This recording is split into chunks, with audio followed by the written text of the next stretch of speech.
Hey guys, it's Alex, and today I'm here with the Honest Booktuber Tag. I was tagged by Kylie Graham and Alan from Big Hard Books and Classics, and both of their videos will be linked down below. The original was created by Harriet Rosie, and her video will also be linked. The first question is, have you ever lied about reading a book?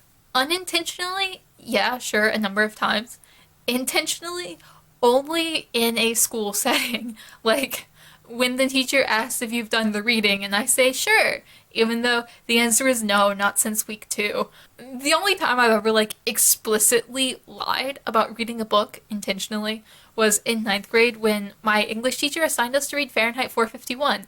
But then she said if anyone had already read Fahrenheit 451, they could choose their own book.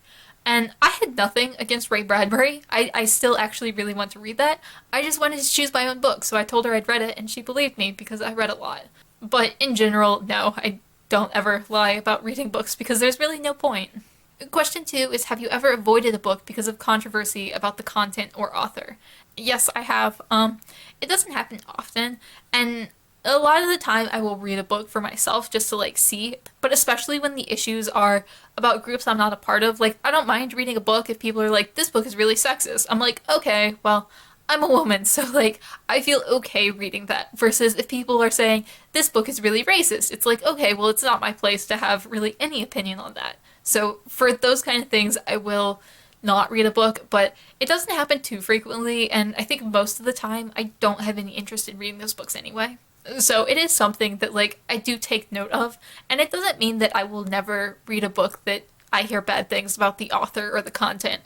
I still plan on reading Ender's Game, even though Orson Scott Card is a trash fire. I have to, I'm still trying to justify that in my mind, but I do plan on reading that book eventually.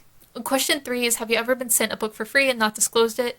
No, I haven't. I don't get many. I have a couple that I plan on doing, but so far I've only ever done one review on a book that I received for free, and that was The Girls Are Gone, and I disclosed that. Question four is, have you ever bought a book with no intention of reading it? Yes, I have. In an ideal world, no. I would read all the books on my shelf, but in this real world that we live in, of course, there are a number of books on my shelf that I own and have really no intention of ever reading. I own Paradise Lost. I don't think I'm ever going to read Paradise Lost. I just own it because in an ideal world, I would be the kind of person who wanted to read Paradise Lost, and now because it's on my shelf, if I ever become that person, I can just read it. I also own several books in German, and I don't speak German apart from very basic stuff. I definitely don't have the skills and will not have the skills to read an entire book in German. But just in an ideal world, I would like to learn enough that I could just read it at least a little bit. But we live in the real world, so those books will probably just sit there and never get read. Question five is, have you ever been caught up in booktube drama? Yes, I have, but I try to avoid it and I try to just diffuse it or remove myself because I really don't care. Most of it is petty and I just avoid. And the stuff that isn't petty is critical discussions on the community, which of course I'm down with. That's very important and necessary, but most of it is just petty crap that doesn't need to exist. Question six is, have you ever had a hate comment and did you respond? And I guess it depends on your definition of hate comment. Have I had hate comments? Yes, I've had them of various kinds, and any definition of hate comment, I've had it.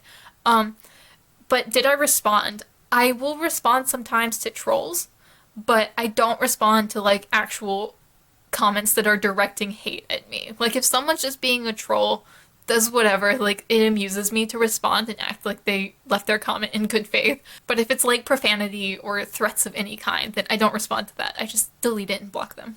Question seven is, have you ever made a video just because you knew it was going to get views? I would say no, because of the inclusion of the word just here. I have never made a video entirely because I thought it was going to get views. But I would say in general, I am aware of the types of videos that get more views and the types of videos that get fewer views. And if I want to make a video, I'm going to make a video regardless of the number of views it's going to get. I once did a review for a collection of journalism articles that was published 20 years ago, and I think that video got 5 views in the first week that it was up. And that was fine, I knew that was going to get no views, but I wanted to discuss that book anyway. But when it comes to videos that I know will get more views, I used to do a lot of top 5 videos, and I started doing them because they were fun and I enjoyed them, and they allowed me to talk about books I'd read years ago and would highly recommend, which was a wonderful thing. because I don't do a lot of tags. I say as I do a tag, but I don't do a lot of book tags. So doing those top fives really gave me the opportunity to discuss books that otherwise I wouldn't have been able to discuss. But I kept doing them for longer than I really continued enjoying them because they did consistently get more views than most of my other videos, and they were fairly easy to make. I did eventually stop doing them, but I continued doing them for a few months longer than I probably would have if they hadn't gotten a lot of views. Because it is something I'm aware of, even if it doesn't entirely affect my decision to make a video. So I guess yes and no for that, but in general, no, I'm not going to make a video just because I'm like, ooh, drama, people are going to watch this. Question 8 is, if you could go back to the beginning of your channel, would you do anything differently? I don't think that I would. I was on Booktube 2.5 years ago for like about 5 months. I was here consistently, I was doing stuff, and then I started getting threats, so I left. But then I came back 8 months later, and I think that was a good experience for me because I've been consistent for the past 1.5 years almost, ever since I returned. And I think the leaving and returning was a worthwhile experience because I think it has made me much more consistent with this channel. I don't know that there's anything else I would have changed early on except like maybe learn how to edit before I started posting videos. That probably would have been valuable. But in general, I'm kind of happy with how I started out on my channel. It was a lot of learning and it was a lot of doing things very slowly. But it's gotten me to where I am now, which is very happy with my channel, so I'm okay with that. Question 9 is, are there any channels you wish you could be more like? I think my answer is the same as most people when I say yes and no. I like what my channel is like now. I enjoy the content I make. I enjoy how I make it. But of course there are some things that like I wish I could do better. I admire how organized Claudia from Spencer's Library is.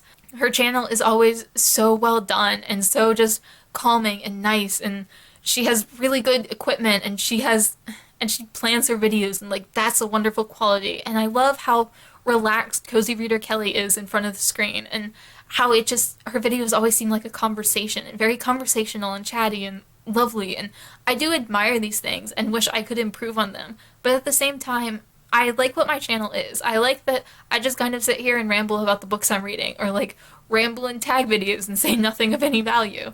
I like what I do, and I don't think I do it the best. I think there are definitely many people who are better than me. So I don't know. It's kind of a hard, complex question.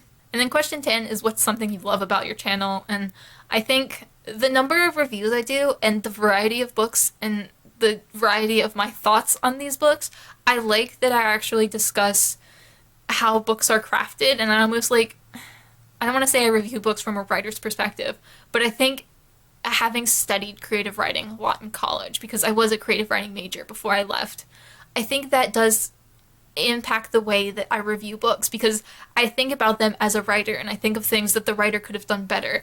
I'm obviously like twisting it into a reader's perspective, but I think that does help me in the way that I personally enjoy to review books. And not everyone reviews books that way, and that's not like the best way to review books or anything, that's just a way.